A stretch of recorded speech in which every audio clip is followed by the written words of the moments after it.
ఎన్నికలు దగ్గర పడుతున్నాయి. అభ్యర్థులు నువ్వా నేనా అంటూ ప్రజల్లోకి దూసుకువెళ్తున్నారు.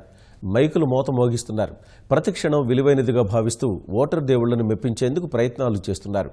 ఆరోపణలు ప్రత్యారోపణలతో రాజకీయ రణరంగాన్ని మరింత వేడెక్కిస్తున్నారు.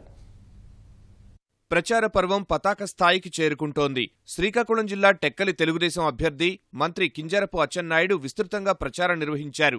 ఆముదాలవలస తెలుగుదేశం పార్టీ అభ్యర్థి కూన రవికుమార్ చిట్టివలసలో పర్యటించారు. ఇంటింటికి తిరుగుతూ ప్రభుత్వ పథకాలను వివరిస్తూ ఓట్లు అభ్యర్థించారు. విశాఖ జిల్లా భీమిలి తెలుగుదేశం పార్టీ అభ్యర్థి సబ్బం హరి కార్యాలయం నాయకులు కార్యకర్తలతో కోలాహలంగా మారింది.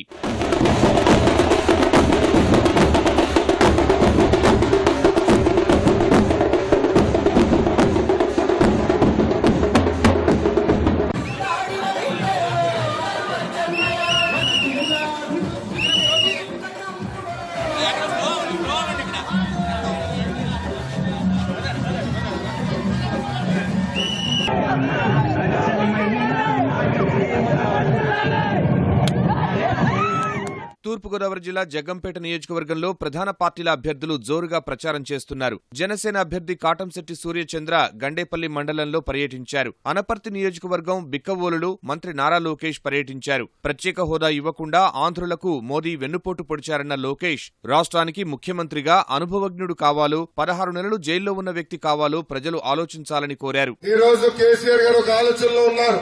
ఎట్టి పరిస్థితుల్లో పోలవరం ప్రాజెక్ట్ అవ్వకూడదని. ఏదైతే మనకి 30 మండలాలు వచ్చినాయో ఆ 30 మండలాలు వెనక్కి తీసుకెళ్లే ప్రయత్నంతో ఈ రోజు కేసీఆర్ గారు చేస్తున్నారు. ఇంకో పక్కన ఆయన ఏకంగా కేంద్రంలో ఉన్న ప్రధానమంత్రి గారికి ఉత్తరం రాశారు. ఆంధ్ర రాష్ట్రంలో ఒక పోర్ట్ ఆయన కావాలంట. ఎంత అన్యాయం అండి ఇది. ఏప్రిల్ 11వ తారీఖు నాడు పోలింగ్. మనం 1-2 సార్లు ఆలోచించాలా? 40 సంవత్సరాల పరిపాలన అనుభవం ఉన్న వ్యక్తి కావాలా, 16 నెలలు జైల్లో ఉన్న వ్యక్తి కావాలా అని ఒక్కసారి మనం అందరం ఆలోచించాలా. కృష్ణా జిల్లా నూజివీడు నుంచి స్వతంత్ర అభ్యర్థిగా పోటీ పడుతున్న బిగ్ బాస్ 2లో పాల్గొన్న సాయి సంజన తనకు ఒక్క అవకాశం ఇవ్వాలని కోరారు. నెల్లూరు జిల్లా సర్వేపల్లిలో తెలుగుదేశం అభ్యర్థి సోమిరెడ్డి చంద్రమోహన్ రెడ్డి ముమ్మరంగా ప్రచారం నిర్వహించారు. మంత్రిగా 2,000 కోట్ల రూపాయలతో అభివృద్ధి పనులు చేశానని తెలిపారు. 7 కేసుల్లో ఉండే ముద్దాయి గోవర్ధన్ రెడ్డి జిల్లా పరిషత్ చైర్మన్ గా, ఎమ్మెల్యేగా పలాని ఒక్క చిన్న గుర్తుండే పని. పొదలకూరు మండలంలో మీరు పుట్టి పెరిగిన మండలంలో, మిమ్మల్ని రాజకీయంగా పెంచిన మండలం, అన్ని ఎలక్షన్స్ లో గెలిపించిన మండలంలో 30 years లో పలాని పని చేశానని చెప్పండి. మీ మండలంలో నేను చేశానని చెప్పి చెప్తుండా. పొలాల్లో నీళ్లు పారిస్తా నేను. గోవర్ధన్ రెడ్డి పొలాల్లో నకిలీ మందు పారిచ్చాడు. నకిలీ మందు డంప్స్ తగలబెట్టారు పొలాల్లో. ఆయన గెలిపించమంటారు. జిల్లాలో మెజారిటీ సీట్లు మేమే గెలిచేస్తాం, 2 పార్లమెంట్ మేము గెలుస్తాం. సర్వేపల్లి మాత్రం నేను ఒకటే చెప్తుండా, 20,000 మెజారిటీతో స్టార్ట్ అవుతా. 20,000. కడప జిల్లా ప్రొద్దుటూరులో నిర్వహించిన స్వర్ణకారుల సంఘం సమావేశంలో కడప తెదేపా ఎంపీ అభ్యర్థి ఆదినారాయణ రెడ్డి, సీఎం రమేష్ పాల్గొన్నారు. వైకాపాకు ఓటు వేస్తే రాష్ట్రంలో అరాచకాలు సృష్టిస్తారని ఆరోపించారు.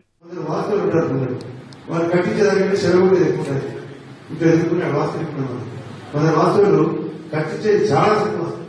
అనుమానం పెడతారు. పాపం అనుమానం పెడితే వాళ్ళు పీకుతారు. అది కట్టాలంటే జరగకూడదు. మంచి చేయాలి. ఇక్కడ నీళ్లకు ట్యాంకులు కడతాంటే అడ్డపడినాయి. అన్న క్యాంటీన్కి అడ్డపడినాయి. ప్రతి దారికి అడ్డపడినాయి.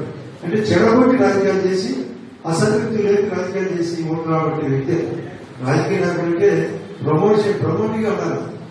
డిస్ట్రాక్షన్ అనేది ఉండదు. కర్నూలు జిల్లా డోన్లో కేఈ ప్రతాప్ ప్రచారం నిర్వహించారు. గత 5 ఏళ్లలో తెలుగుదేశం ప్రభుత్వం ఎన్నో సంక్షేమ పథకాలు ప్రవేశపెట్టిందని, తిరిగి అధికారంలోకి వస్తే మరిన్ని పథకాలు తీసుకొస్తామని ఓటర్లకు వివరించారు. కర్నూలు జిల్లా ఆళ్లగడ్డ నియోజకవర్గం పరిధిలోని రుద్రవరంలో తెలుగుదేశం అభ్యర్థి మంత్రి భూమా అఖిలప్రియ ఇంటింటి ప్రచారం నిర్వహించారు. తెలుగుదేశం తిరిగి అధికారంలోకి వస్తే పింఛన్ 3,000కు పెంచుతామన్న ఆమె నియోజకవర్గాన్ని మరింతగా అభివృద్ధి చేస్తామని హామీ ఇచ్చారు.